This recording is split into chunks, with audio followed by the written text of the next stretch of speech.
मित्रों राम राम। मेरा भारत मेरी बात चैनल पर आपका स्वागत।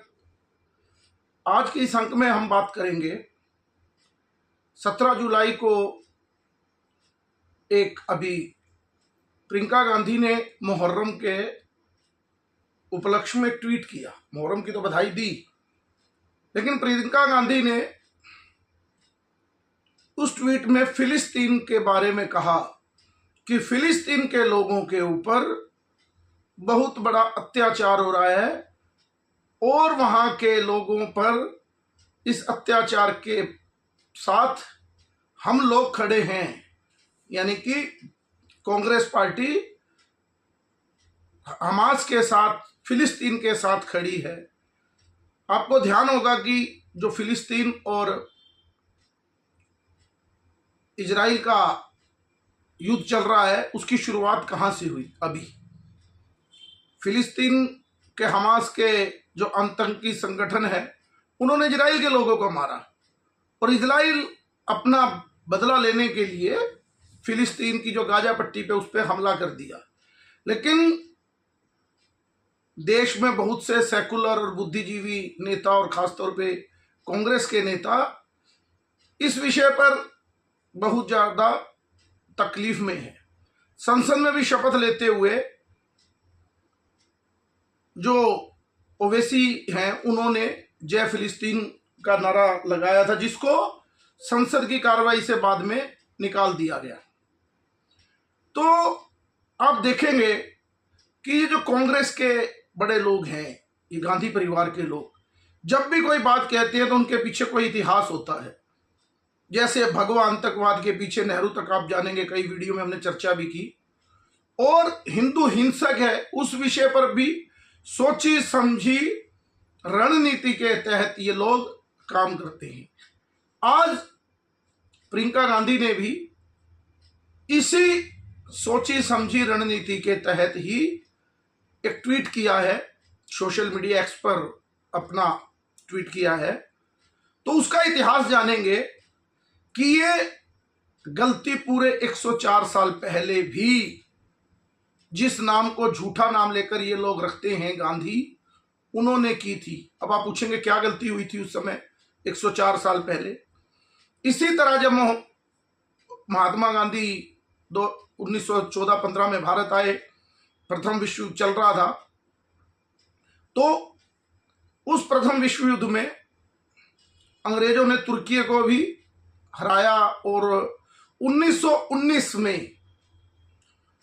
एक वो जो तुर्की में वहां के खलीफा थे सुल्तान, उनको खलीफा का दर्जा दिया जाता था और बहुत से मुस्लिम उसमें अपना पैगंबर देखते थे।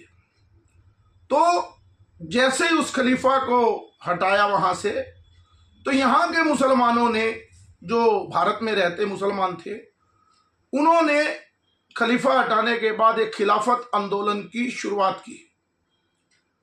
दो भाई थे, शौकत अली और अब्दुल अली, और तीसरे मौलाना अब्दुल कलाम, जिनको पहला शिक्षा मंत्री भी बनाया नेहरू की गवर्नमेंट में। उन लोगों ने इस आंदोलन की शुरुआत की क्योंकि तुर्की का और भारत का कोई लेना देना नहीं आपस में। जैसे आज फिलिस्तीन और भारत का कोई मामला नहीं। आप 100 वर्ष पुरानी बात को मैच करेंगे कि ये गलतियां कहां कहां और किस सिस्टम के तहत होती हैं, क्योंकि हमें अपना इतिहास कभी नहीं भूलना चाहिए। इतिहास सीख के ही हम लोग आज के विषय पर चर्चा कर सकते हैं।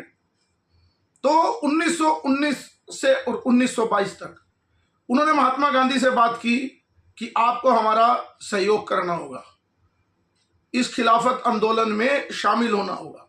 तो उन्होंने जो सभा बुलाई खिलाफत आंदोलन के लिए, उसकी अध्यक्षता महात्मा गांधी ने की। मुसलमानों की, बहुत से लोगों ने मना किया कि तुर्की का मामला है, बहुत से लोग उसको पसंद नहीं करते। और तो और जो सऊदी अरेबिया के लोग थे वो भी, और तुर्की में जो कमाल पाशा उनके तुर्किया के नेता थे, उन्होंने भी उस सुल्तान की खिलाफ, यानी जो खलीफा था, उसका विरोध कर रखा था। लेकिन भारतीय मुसलमानों को ज़्यादा जल्दी रहती है बाहर के लोगों की सेवा करने की। जो मुसलमान हैं उनसे ज़्यादा जोड़ते हैं बजाय भारतीय लोगों के साथ जुड़ने से। तो उस समय जो आंदोलन हुआ तो महात्मा गांधी ने एक आंदोलन साथ साथ चला दिया, उसका नाम था असहयोग आंदोलन। आपने पढ़ा भी होगा अपनी हिस्ट्री में, ताकि खिलाफत आंदोलन का सहयोग करने के लिए, भाई हम कोई भी कर नहीं देंगे, कोई बात नहीं मानेंगे, तो असहयोग करेंगे ब्रिटिश गवर्नमेंट का, उसके लिए नाम रख दिया उसका असहयोग आंदोलन। और ये बात एक बाबा साहब अंबेडकर की पुस्तक है थॉट ऑफ पाकिस्तान, 1940 में उन्होंने पुस्तक लिखी थॉट ऑफ पाकिस्तान, कि पाकिस्तान की कैसे उत्पत्ति होने का वो था।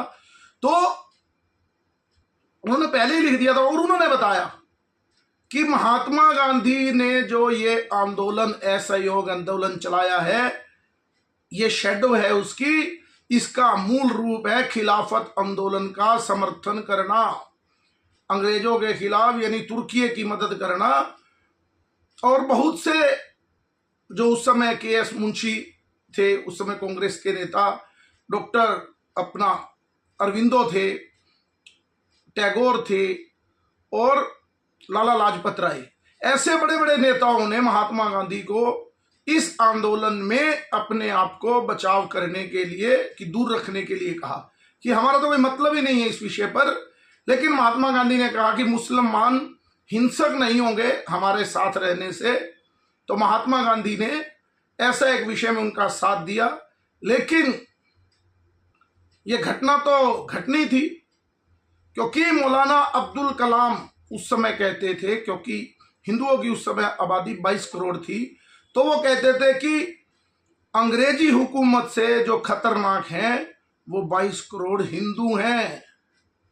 ये मौलाना अब्दुल कलाम कहते थे उस समय, और उनको देश का पहला शिक्षा मंत्री बनाया। तो हमारी शिक्षा कैसी रही होगी ये आप भली बात ही जानते हैं। लेकिन जिसको गांधी कह रहे थे कि मैं शांति के लिए चला रहा हूं ताकि मुसलमान हिंसक ना हो, लेकिन अब तुर्की में खलीफा तुर्की का झगड़ा विश्व युद्ध में किसका, इंग्लैंड के साथ। लेकिन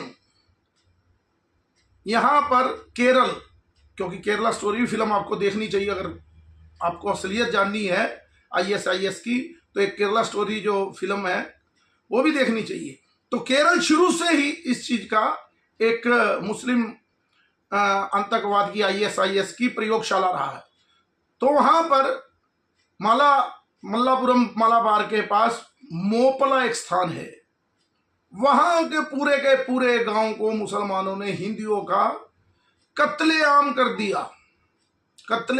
दिया हिंदुओं का उस आंदोलन खलीफा के हटाने से ना हटाने से कोई मतलब नहीं, लेकिन इस देश में हिंदुओं का कत्लेआम किया गया।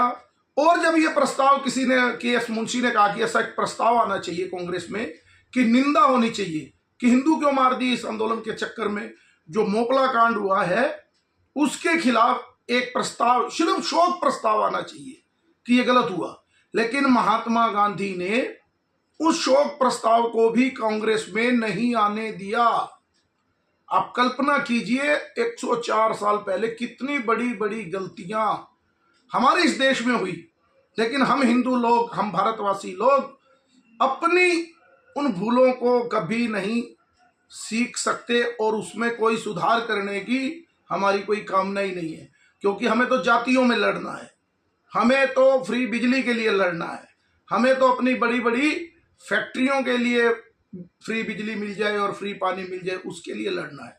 लेकिन सामने क्या स्थिति है उसके बारे में कोई इस बारे में चिंता करना नहीं चाहता। आप पढ़ेंगे जब अपने इतिहास को कि किस तरह से वो सोच उस समय महात्मा गांधी ने पूरी कांग्रेस को किनारे करके और खलीफा के लिए पक्ष में वो उतर गई। वही गांधी परिवार जिसको, जबकि वो गांधी परिवार नहीं है लेकिन नाम तो शेडो तो उनकी है, वही परिवार जो उसको जोड़ता है, उन्होंने आज यही कार्य फिर से करने के लिए 104 साल बाद फिर शुरुआत की है कि वही फिलिस्तीन के, इजराइल और फिलिस्तीन का युद्ध है। इजराइल भारत की हर मामले में, मैंने पीछे भी एक वीडियो में आपको बताया था कि किस तरह उनके कानून है कि वो हर समय भारत के युद्ध में तैयार है, कि भारत युद्ध में उनका सहयोग मांगे ना मांगे, लेकिन उनका प्रस्ताव है कि हम हर युद्ध में भारत के साथ खड़े होंगे।